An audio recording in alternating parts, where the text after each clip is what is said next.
Sí, no lleva mucho.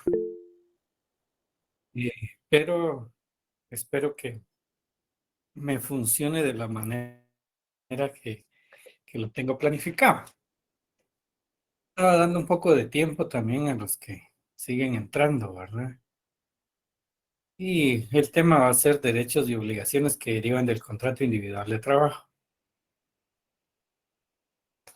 Eh, Tengo algunos artículos ahí y es fácil entender. Significa que como trabajadores tengo mis obligaciones, pero también tengo derechos. Como empleador puedo tener mis obligaciones, pero también tengo derechos. ¿Pero de qué? Del contrato individual de trabajo. Y como ya vimos en la clase anterior, vimos que el responsable en tener, en proporcionar un contrato de trabajo es el empleador. Eso ya lo tenemos bastante claro.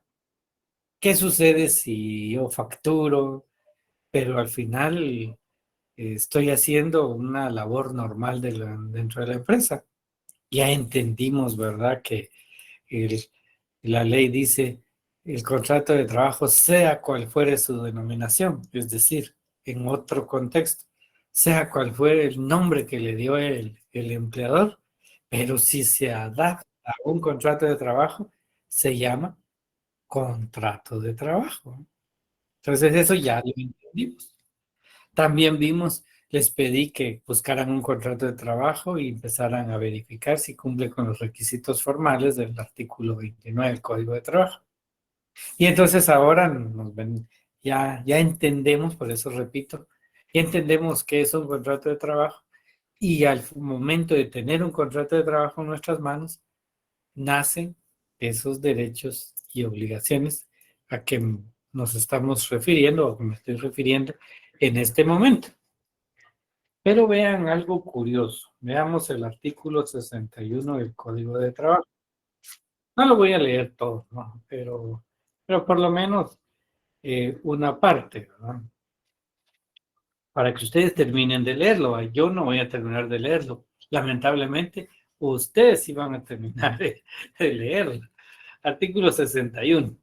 Dice, además de las contenidas en los artículos de este código, en sus reglamentos y en las leyes de previsión social, son obligaciones de los patronos enviar dentro del improrrogable plazo de los 2 primeros meses de cada año a la dependencia administrativa correspondiente del Ministerio de Trabajo y Previsión Social, directamente o por medio de la autoridad de trabajo del lugar donde se encuentre la respectiva empresa, un informe impreso que por lo menos debe contener estos datos. Egresos totales que haya tenido por concepto de salarios, bonificaciones y cualquier otra prestación económica durante el año anterior con la debida separación de salidas por jornadas ordinarias y extraordinarias. Nombres y apellidos de los trabajadores con expresión de la edad aproximada, nacionalidad, sexo, ocupación, número de días que haya trabajado cada uno. Y así sucesivamente. Otras tal vez más claras, por ejemplo, guardar a los trabajadores la debida consideración, abstenerse del maltrato de palabra, dar oportunamente a los trabajadores los útiles instrumentos y materiales necesarios para ejecutar el trabajo convenido, debiendo suministrarlos en buena calidad y reponerlos tan luego como dejen de ser eficientes, siempre que el patrono haya convenido en que aquellos no usen herramientas propias. Proporcionar local seguro para la guarda de los instrumentos y útiles de trabajo cuando estos necesariamente deban mantenerse en el lugar donde se presten los servicios. Permitir la inspección y vigilancia que las autoridades de trabajo practiquen en su empresa para cerciorarse el cumplimiento de las disposiciones del presente código, sus reglamentos y demás leyes de previsión social y dar a aquellas los informes indispensables que con ese objeto lo soliciten. Pagar al trabajador el salario, conceder a los trabajadores el tiempo necesario para el voto, deducir del salario del trabajador las cuotas ordinarias y extraordinarias para el sindicato o la cooperativa, y así. Pero resulta que acá en la diapositiva yo a ustedes les coloco derechos y obligaciones de los trabajadores y estoy citando las obligaciones de los patronos. No sé si ya se dieron cuenta. Pero curiosamente no vamos a encontrar de manera textual derechos de los trabajadores, sino que el Código de Trabajo relaciona las obligaciones de las partes y lo que es obligación de uno es derecho del otro. Por eso leí el artículo 61, que son las obligaciones de los patronos, que se traducen en el derecho del trabajador. Lo primero que leí es acerca de enviar primeros meses de cada año, ¿verdad? El, el informe de los egresos totales que haya tenido el empleador, lo cual significa que se traduce en un derecho de que conste en los registros, eh, conste en los registros mi reporte salarial y la de los demás compañeros. Es un derecho que yo tengo, así como nombres y apellidos de sus trabajadores con expresión de edad aproximada. Alguien me dijo que algunos no pueden entrar. Y dije, ¿pero por qué? Pero aquí están entrando un montón. Entonces, ignoro cuál sea el motivo, tal vez algo de la red, pero aquí están ingresando la mayoría, hay 128 participantes. Es un aclaratorio para los que pusieron el mensaje. Y entonces les decía que en el 61 encuentran los derechos de los trabajadores y al final hay uno que les interesa mucho acerca de conceder licencias con sueldo a los trabajadores en los siguientes casos: cuando ocurre el fallecimiento del cónyuge, cuando contrae matrimonio, por nacimiento del hijo, cuando el empleador autoriza expresamente otros permisos o licencias, para responder citaciones judiciales, por desempeño de una función sindical, siempre que éste se limite a los miembros del comité ejecutivo. Esas preguntas que ustedes dicen: ¿cuántos días tiene de licencia sindical X trabajador? Tanto, pero solo es para los miembros del comité ejecutivo. Está en la literal ñ del artículo 61 del Código de Trabajo. Y entonces, ahora, los, las obligaciones de los trabajadores es bastante sencillo, porque tenemos obligaciones en el artículo 63 de del Código de Trabajo. Y aquí las obligaciones son desempeñar el servicio contratado bajo la dirección del patrono o de su representante, a cuya autoridad quedan sujetos en todo lo concerniente al trabajo. Si es una obligación del trabajador de desempeñar el servicio contratado bajo la dirección, ¿cuál es el derecho del empleador aquí? Pues el derecho de él es que obviamente que se le preste el servicio que él contrató, ¿verdad? Ejecutar el trabajo con la eficiencia, cuidado y esmero. ¿Qué derecho tiene el patrono aquí? Que es que su trabajo lo hagan con eficiencia, cuidado y esmero. Restituir los materiales no usados y conservar en buen estado los instrumentos útiles que le faciliten para el trabajo. ¿Qué derecho tiene el patrono aquí? Pues obviamente que se le restituyen los materiales no usados, que se mantengan en buen estado los instrumentos y útiles que se les están proporcionando. Observar buenas costumbres durante el trabajo, es una obligación del trabajador. ¿Qué derecho tiene el empleador de exigir, verdad, que existan buenas costumbres dentro de su empresa? Y así sucesivamente. Entonces, ¿qué sucede con esto? Resulta que en el 61 ya dijimos que son obligaciones de los patronos, pero es derecho de los patronos. Entonces, el 63, que es obligación del patrón, pasamos a los derechos y obligaciones de los patronos. Entonces tenemos en el artículo 63 y 64 las obligaciones, las obligaciones de los derechos y obligaciones de los patronos o de los empleadores. Y también van a leer desde el artículo 61, 62, prohibiciones de los patronos. Podríamos incluir incluso esta, ¿verdad? las prohibiciones, 63, el Código de Trabajo, y 64 del Código de Trabajo.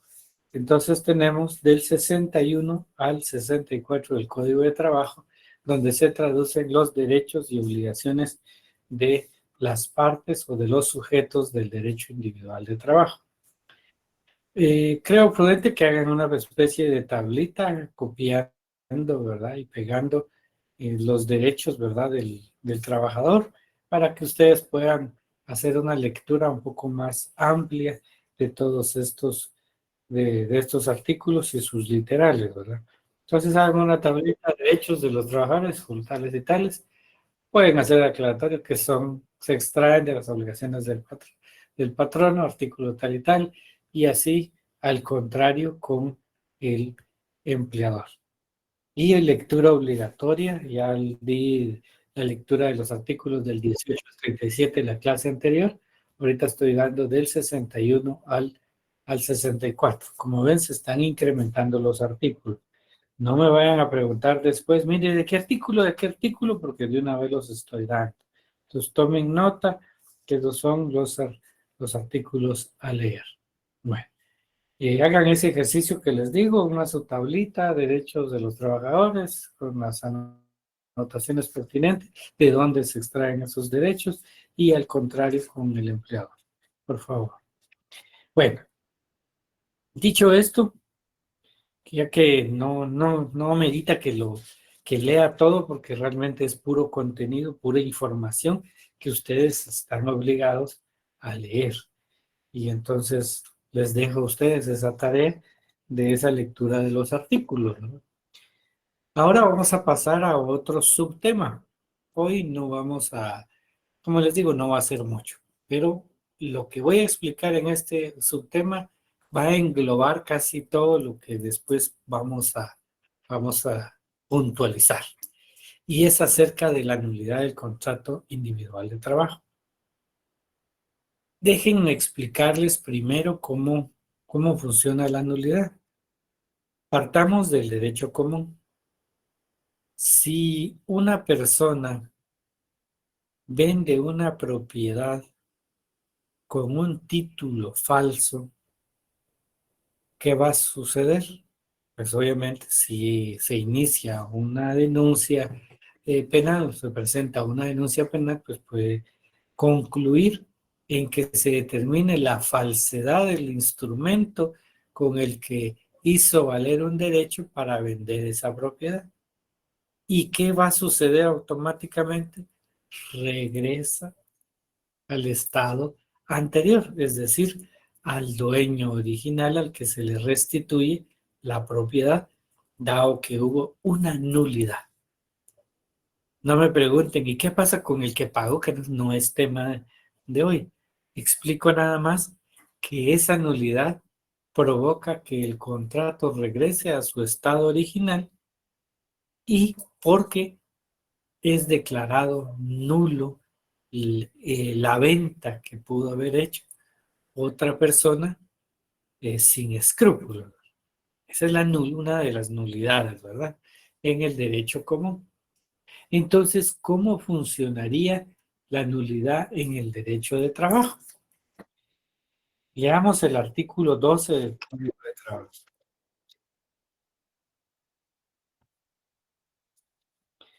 Son nulos ipso iure, es decir, son nulos de pleno derecho y no obligan a los contratantes todos los actos o estipulaciones que impliquen renuncia, disminución o tergiversación de los derechos que la Constitución de la República, el presente código, sus reglamentos y demás leyes y disposiciones de trabajo o de previsión social otorguen a los trabajadores, aunque se expresen en un reglamento interior de trabajo, un contrato de trabajo u otro pacto o convenio cualquiera. Está diciendo el Código de Trabajo que un contrato puede ser declarado nulo de pleno derecho si se incurren o impliquen renuncia, disminución o tergiversación de los derechos que dice la Constitución, el Código de Trabajo, reglamentos y demás disposiciones de derecho de trabajo. Suponiendo que en una empresa X, un trabajador llegó a pedir trabajo y por necesidad, pues aceptó una propuesta que le hizo el empleador de ganar 2.500 al mes, contrario al salario mínimo que está vigente hoy, superando los 3.000. Les pregunto a cada uno de ustedes, si ese contrato, porque le disminuyeron los beneficios o lo que la ley establece, la ley dice que se declara nulo de pleno derecho. Si es declarado nulo ese contrato, ¿cuál es la condición laboral del trabajador en la empresa? Abro un espacio para que me respondan ustedes y opinen.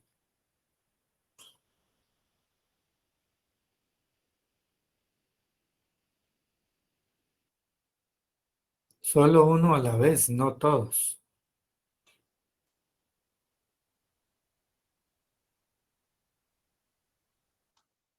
Buenas Voy noches, a licenciado. repetir. Buenas noches, díganme. Eh, yo creería que si el contrato es nulo porque ya ellos modificaron de cierta forma el pago, él no tendría un trabajo dentro de la empresa en ese instante, ¿no? Creería yo. Gracias. Muy bien, aceptamos la opinión de Marco. ¿Qué opinan los demás? Sí habría relación laboral, pero se está incumpliendo con el salario mínimo. Vuélvamelo a decir, por favor, no le comprendí. Que sí existiría relación laboral con la empresa, aunque el contrato se haya establecido con un salario mínimo en el supuesto caso que usted nos está expresando, porque el Ministerio de Trabajo no acepta el contrato si no se cumple. ¿Alguien más? Y creo Buenas noches, que licenciado. Igual concuerdo con la compañera anterior, ¿verdad? Que sí hay relación laboral, ¿verdad? Toda vez haya iniciado algún trabajo y bajo supervisión, aunque el contrato escrito no tenga las condiciones necesarias, ¿verdad? Bueno, viejito. Sí, sí, está. Viejas. Nick, buenas noches. Yo considero que muchas veces el Ministerio de Trabajo también literalmente se venden, pues, aunque muchas veces manden el contrato, pues.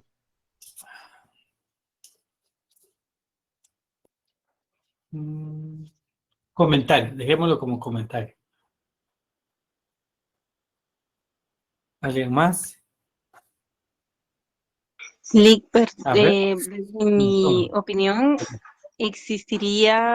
no existe relación laboral porque el contrato no cumple con lo que la ley exige, entonces no puede ver la vida legal, no sale a la luz legal este contrato, entonces no podría existir una relación laboral.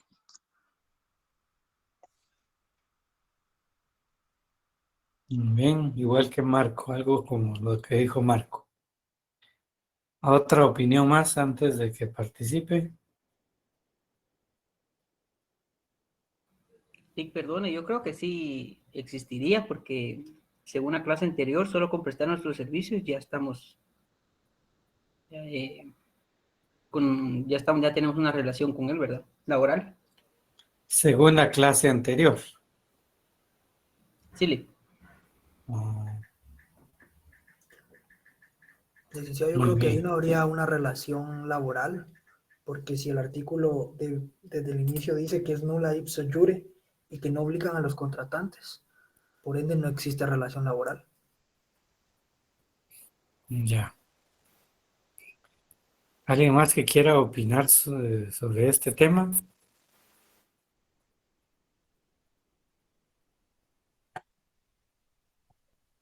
Hable hoy o calle para siempre.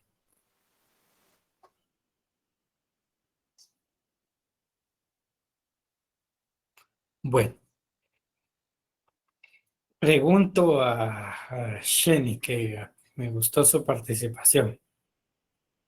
¿En qué basa usted que al declararse nulo un contrato se mantiene la relación laboral? A ver, Jenny. Porque la relación laboral se mantiene toda vez que se inicia la misma, aunque no se haya pactado un contrato.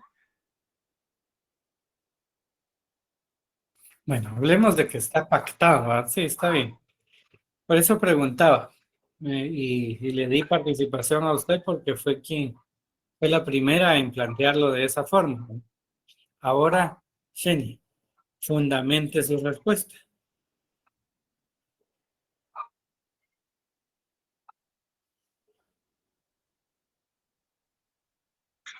En el contrato de trabajo se tiene que establecer el salario y en Alto, todo alto, caso Jenny. este Alto, tendría un vicio legal nada más. sí.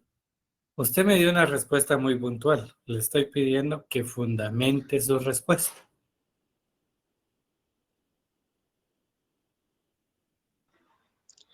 Perdón, no sabría qué más decirle ahorita.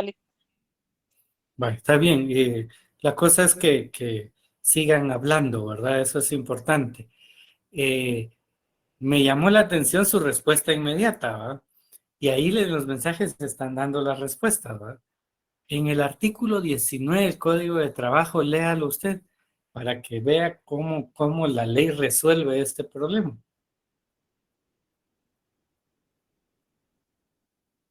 Ahorita voy, licenciado. Muy bien. No vayan a pensar que porque yo a veces les digo, díganme, fundamento, los estoy acosando. No, es una manera de, de despertarnos, ¿verdad? Porque a cualquiera de ustedes le puedo preguntar lo mismo. Entonces no se vayan a chiviar ni que eso implique que no vayan a preguntarla o participar en otra oportunidad. No, los exhorto a seguir participando. Ok, le voy a leer. Artículo 19.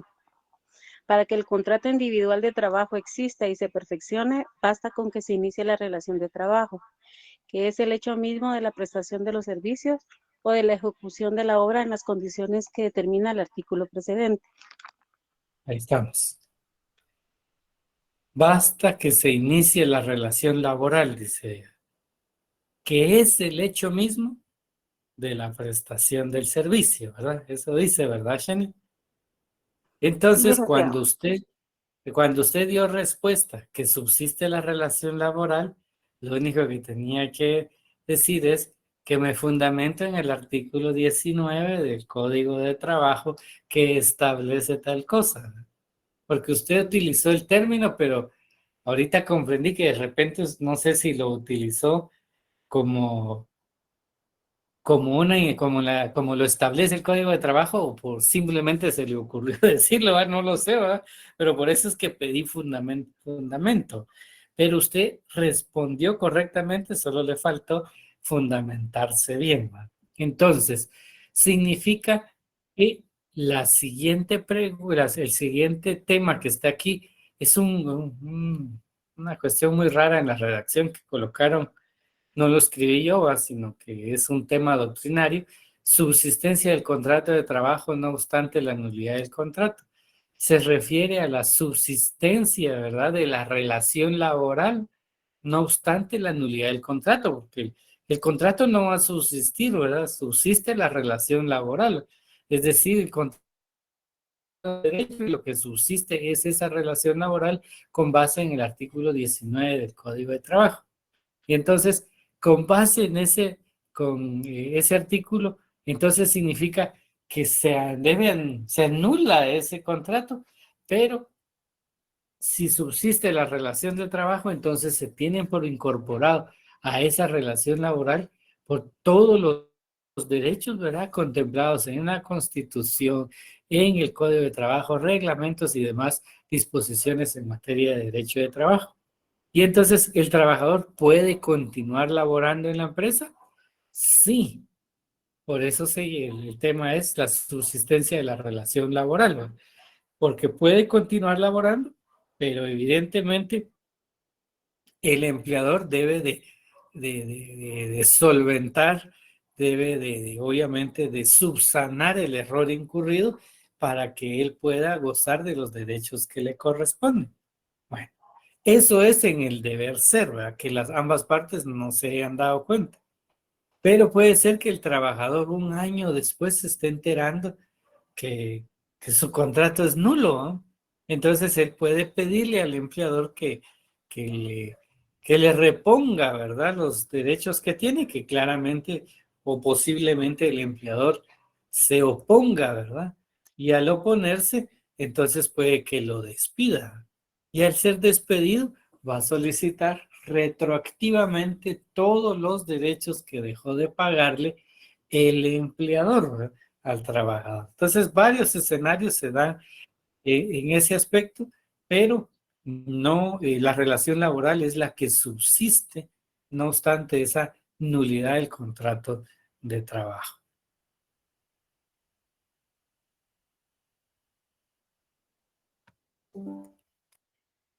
Entonces, la subsistencia, ya aclaré que este es un título doctrinario, pero lo que debemos de entender es que la subsistencia de la relación laboral, no obstante la nulidad del contrato, eso es lo que debiera decir.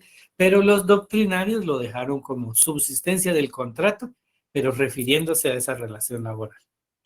La nulidad en el contrato, les coloco acá, difiere de la nulidad del derecho civil, derivado que en el derecho civil, como ya lo especifiqué, en ese ejemplo que les di de la compraventa con un documento fraudulento, las condiciones van a regresar al estado anterior, ¿verdad?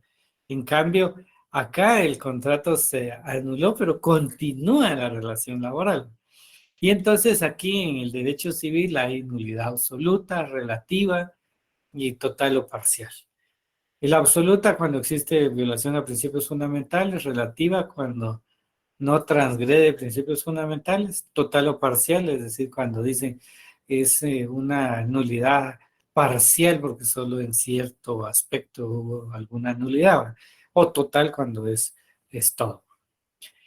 En el derecho de trabajo se considera que la nulidad es absoluta, derivado que el Código de Trabajo establece que es nulo de pleno derecho, es nulo ipso iure. Y de manera automática se tienen por incluidos todos los derechos que fueron sustituidos. De esa manera, si al observar el artículo 22 del Código de Trabajo, en el contrato de trabajo debe de entenderse por incluido por lo menos los derechos que otorguen al trabajador la Constitución, sus reglamentos y demás leyes de trabajo. Entonces, por eso los doctrinarios dicen, subsiste el contrato de trabajo, pero se están refiriendo a esa relación laboral y se tienen por incorporar todos los derechos a esa relación laboral. Y entonces los escenarios pueden ser distintos, ¿verdad? Que lo hayan despedido y el trabajador al acudir a la inspección le digan, ¿cuánto le pagan? 2.500. No, usted le tenía que pagar tanto. Y empiezan el cálculo, porque ese contrato es nulo, ¿eh? No lo puede utilizar el empleador para decirle al juez, mire, nosotros acordamos 2.500, no 3.200. Y entonces, esas son las razones para ver distintos escenarios. O por ejemplo, que por error lo hicieron y las partes se ponen de acuerdo y pues subsanan el error incurrido. O el trabajador solicita que le subsanen el error y le paguen y le compensen, ¿verdad?, lo que dejaron de pagar. Muchos escenarios, pero la clave es que subsiste esa relación laboral y se tienen por incorporados todos los derechos que las leyes establecen a favor del trabajador. ¿Cómo subsiste esa relación laboral? Ya lo expliqué, solo que aquí ya está bastante, de una manera bastante resumida.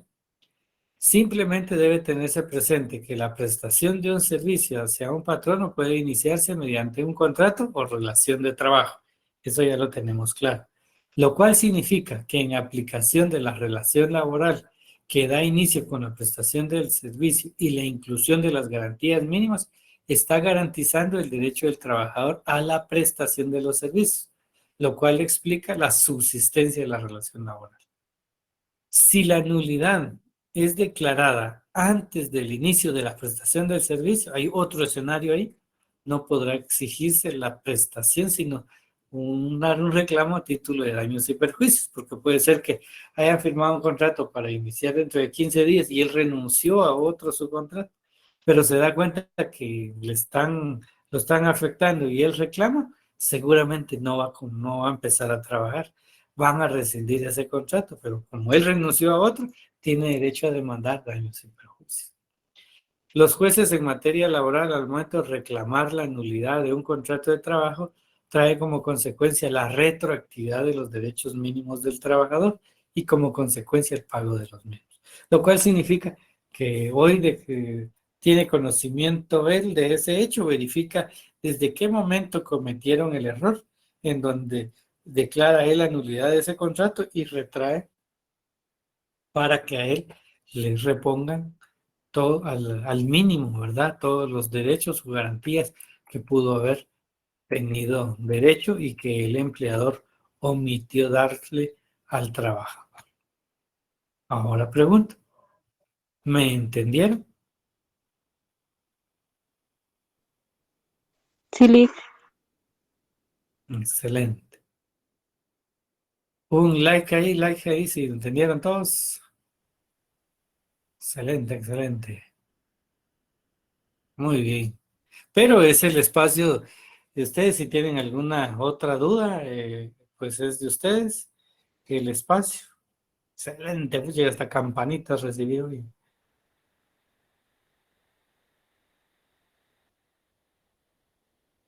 ¿No hay dudas? ¿Todo claro? ¿Claro como el agua? Está muy bien.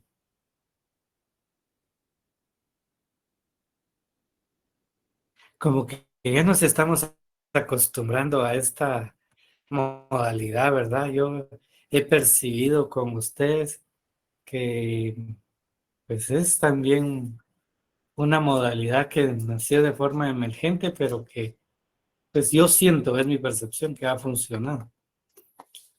No sé qué vamos a hacer cuando empecemos las clases presenciales, ¿verdad? Pero bueno, ese será otro asunto, ¿verdad? Dolor de cabeza, sigamos virtuales. Sí, así va a ser el tráfico, los parqueos, eso. El primer día les apuesto que vamos a empezar las clases a las 8 de la noche. No vamos a poder entrar a la universidad. Digamos que tal vez algo híbrido, algo así, digo yo, ¿verdad? Porque ya probamos y es funcional. Es funcional.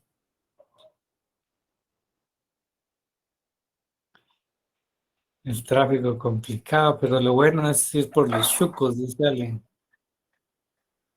No solo eso, licenciado, sino que también creo que ha abierto la oportunidad a que muchas de las personas que laboramos y no tenemos el tiempo, como usted dice, de andar en el tráfico, llegar corriendo a la universidad, ha abierto la oportunidad de poder seguir recibiendo las clases de esta forma, ¿verdad? Así, recibir clases virtuales y exámenes presenciales, dice. Jamás he comido un chuco, dice. Ah, no, es que es puro, ustedes son puros covidianos, hombre. Son buenos los chucos de ahí de la universidad, sabrosos. Bueno, si no hay más preguntas, ir a Cañas, dice. Usted chupar quiere ir, ¿verdad?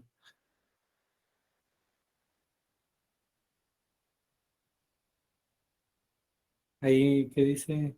¿Hay manera de que pueda cambiar a la jornada matutina o ya no? Todos tienen derecho a inscribirse y pedir la jornada matutina. La jornada matutina tiene un coordinador específico y tienen reglas.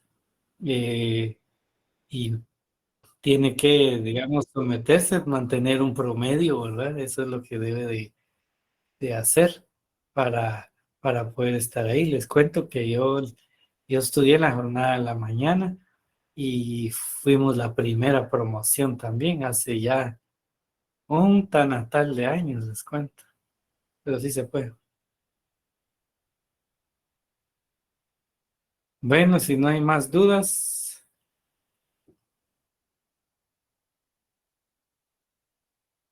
Feliz noche. Liverpool, dicen. Ya tienen antojo. Sí, en la jornada de la mañana hay que mantener promedio, y es un promedio alto. 70 de promedio mínimo ahí. Para los que se quieren pasar. Todo es posible. Buenas noches, descansen. Feliz